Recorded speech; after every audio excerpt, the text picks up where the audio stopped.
আবহমান বাংলা কবিতার সঙ্গে ৫ই আগস্ট পরবর্তী বাংলা কবিতার পরিবর্তন আমার কাছে মনে হয় অনেক ক্ষেত্রে স্পষ্ট।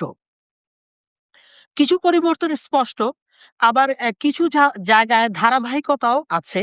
পরিবর্তনের দিকগুলো যদি আমরা বলতে চাই, যেমন স্বরে পরিবর্তন, ভাষার কাঠিন্যে পরিবর্তন, সময়ের তাগিদে পরিবর্তন এবং ডিজিটাল বিস্তার ব্যাপক আকার ধারণ করেছে। স্বরে পরিবর্তন যদি বলি তাহলে দেখব যে আবহমান বাংলা কবিতায় রূপক, প্রকৃতি প্রেম এবং অন্তর্লোককে কেন্দ্র করে ধীর স্থিরভাবে মানুষের আবেগ অনুভূতি প্রকাশ করার চেষ্টা করা হয়েছে প্রাক আধুনিক যুগে, আধুনিক যুগে এবং তার পরবর্তী সময়ে। কিন্তু ৫ই আগস্ট পরবর্তী কবিতা আমরা দেখি যে তাৎক্ষণিকতা প্রচুর, ক্ষোভ, ক্ষত ও প্রত্যক্ষ উচ্চারণ বেড়েছে। এখানে ভাষার কাঠিন্যও রয়েছে। যেমন ভাষা অনেক ক্ষেত্রে রুক্ষ প্রতিবাদী হয়েছে, অলংকার কমে গেছে এবং ডিজিটাল যে আ সময়ের তাগিদ, সেই সময়ের তাগিদ অনুযায়ী কবিতা অনেক সময় লেখা নয়, বরং ঘটনার প্রতিক্রিয়া হিসেবে প্রকাশিত হয়েছে। আবার অনেক জায়গায় দেখা গেছে যে আ ডিজিটাল বিস্তারের ব্যাপকতার কারণে সামাজিক যোগাযোগ মাধ্যমে তাৎক্ষণিকভাবে প্রকাশ করার এক ধরনের আগ্রহ কবিদের মাঝে দেখা যায় এবং সেখানে কবিতার যে শৈল্পিক পরিশীলন তার কিছুটা অনুপস্থিতি দেখা যায়। কেন? কারণ তাড়াতাড়ি টাইপ করে তাড়াতাড়ি প্রকাশ করবে। সামাজিক যোগাযোগ মাধ্যমে এই প্রবণতার কারণে একটা কবিতা লিখে ১ সপ্তাহ পর যে টেবিলের ড্রয়ারে রেখে দিতে হয় বা বালিশের তলায় রেখে পরবর্তীতে সম্পাদনা করতে হয়, সেই প্রবণতাটা কবিদের মাঝে অনেক কমে গেছে। আবার কিছু কবি এখনো আবহমান বাংলার কবিতার মতোই ভাষার সংযম, প্রতীকের গভীরতা এবং শিল্পবোধ ধরে রাখতে পেরেছেন।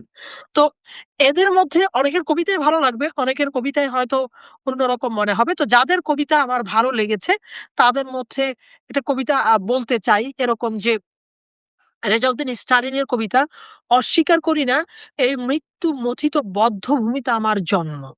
এবং আব্দুল হাই শিকদারের একটা কবিতার লাইন, "আমরা মানুষ, আমরা এসেছি অনাদি অতীত উদয়ের পথ ধরে।" যেমন শান্তামারীর একটা লাইন, "রক্তের নকশি কাঁথা বাংলার মাটি।"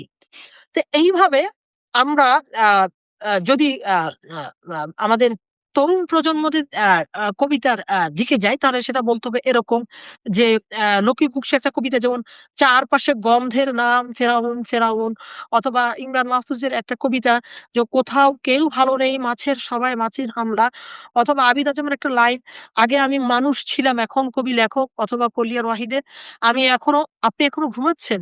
কিভাবে খাচ্ছেন ভাত? অস্থির আতঙ্কে জাগে ভোর, ঘুমিতে পারে না রাত।" এই যে কবিতার যে অনুভূতি, এই কবিতার অনুভূতিগুলোকে আমাদের হৃদয় ছুঁয়ে যায়। কিন্তু এখন প্রশ্ন হতে পারে আসলে কারা সম্ভাবনাময় আর আসলে কারা সম্ভাবনা নয়। সম্ভাব্য উত্তর এখানে সাধারণত ব্যক্তি নির্ভর এবং সময় সাপেক্ষ হিসেবে আমাকে বলতে হয়। তাই নাম বলার আগে প্রবণতা উল্লেখ করা নিরাপদ। সম্ভাবনাময় কবিদের লক্ষণ আপনি দেখবেন যারা রাজনৈতিক ঘটনার কবিতা লিখেছেন কিন্তু সেটা স্লোগান হয়নি। অনুভব এবং অভিজ্ঞতাকে ভাষায় প্রকাশ করছেন, ক্ষোভকে রূপান্তর করছেন, ব্যঞ্জনা এবং নান্দনিক কাঠামোয় রূপ দিয়ে তাদের শিল্প সাহিত্যের ভাষায় কবিতা প্রকাশ করছেন এবং তাদের মাঝে কবিতার ইতিহাসবোধ প্রচুর এবং তাদের ভাষার দখলও ভালো। এদের মধ্যে যেমন একটু আগে যাদের কবিতা বলেছি, তারাও আছেন আবার সানাউল্লাহ সাগর, শাকিল মাহমুদ, জব্বার আল নাঈম, রাসেল রায়হান, গুজরাক্ষ রায়হান, শখুচির ইমাম, হিজল জুবায়ের, শাম মুসা এবং তরুণ কবিদের মধ্যে ইসহাক আহমেদ এবং অনেক কবি আছেন যারা নিয়মিত ভাবে লিখে যাচ্ছেন। তবে এখন যদি প্রশ্ন করা হয় যে আসলে কার কবিতাকে সত্যিকারের কবিতা বলা যায়? তবে এখন যদি প্রশ্ন করা হয় যে কার কবিতাকে সত্যিকার অর্থেই কবিতা বলা যায়? তবে বলতে হবে সেইসব কবিতাকে সত্যিকার অর্থে কবিতা বলা যায় যার কবিতা আসলে নিছক রাজনৈতিক স্লোগান নয়। যেমন যেখানে আমি যদি কয়েকটা বৈশিষ্ট্য ধরে বলার চেষ্টা করি, যেমন যেখানে রাজনীতির বিষয় কিন্তু কবিতার রূপ হারায় না। যেখানে পাঠক স্লোগান নয়, মানুষের ভয়, ক্ষুধা, স্মৃতি, নৈতিক দ্বন্দ্ব অনুভব করে সেই কবিতাটি পড়ে। যেখানে বক্তব্যের চেয়ে ভাষার নীরবতাটা খুবই ব্যাপক। একটা ইঙ্গিত থাকে বেদনার, বিদ্রোহের এবং বিপ্লবের এবং যেসব কবিতা সময় পেরিয়ে পড়া যাবে, সেইসব কবিতাই সবশেষে টিকে থাকে। নিছক রাজনৈতিক স্লোগান হয়ে যেসব লেখা লিখবে, সেসব লেখা আমার কাছে মনে হয় না বেশিদিন থাকবে। যেখানে কবিতা কেবল পোস্টার বা স্ট্যাটাসের ভাষায় সীমাবদ্ধ, Facebook স্ট্যাটাসের ভাষায় সীমাবদ্ধ, যেখানে রাগ আছে কিন্তু রাগের কোনো শৈল্পিক রূপ নেই। যেখানে কবি পাঠককে ভাবতে দেন না, কেবল একমত হতে বলেন, যেখানে কবিতা সময়ের সঙ্গে শেষ হয়ে যায়। অনেক সমালোচকের মতে সব রাজনৈতিক কবিতা স্লোগান নয়, কিন্তু সব স্লোগান কবিতা নয়। ৫ই আগস্ট পরবর্তী বাংলা কবিতা একটা রূপান্তর কাল অতিক্রম করেছে। এই সময় কেউ কবিতাকে সময়ের দাস বানাচ্ছেন, আবার কেউ সময়কে কবিতার উপাদান বানাচ্ছেন। তাই বলতে হয় ইতিহাস শেষ বিচার করবে কে কবিতা লিখেছেন আর কে কেবল সময়ের পক্ষে বা বিপক্ষে দাঁড়িয়ে চিৎকার করেছেন। সেই অপেক্ষায় আমরা থাকি।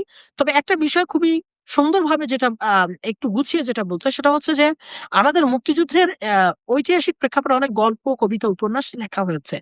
কিন্তু আমাদের বিশেষত গল্প বা উপন্যাসে যে মুক্তিযুদ্ধের যে সেক্টর ভিত্তিক যে আ আম যুদ্ধগুলো এবং হচ্ছে উপরের লেভেল থেকে নিম্ন স্তরের সৈনিকদের হচ্ছে যে কমান্ড কন্ট্রোল যে সিস্টেম, অর্থাৎ একটা গভীর থেকে গভীরতর যে যুদ্ধের ব্যাপ্তি, সেই ব্যাপ্তিটা আসলে আমরা সেই উপন্যাসে বা শিল্প সাহিত্যে সেইভাবে প্রকাশ করতে পারিনি।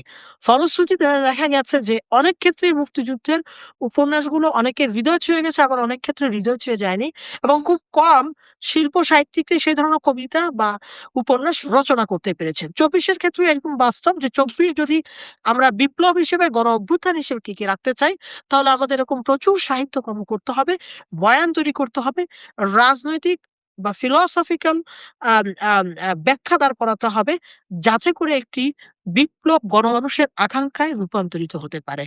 ধন্যবাদ।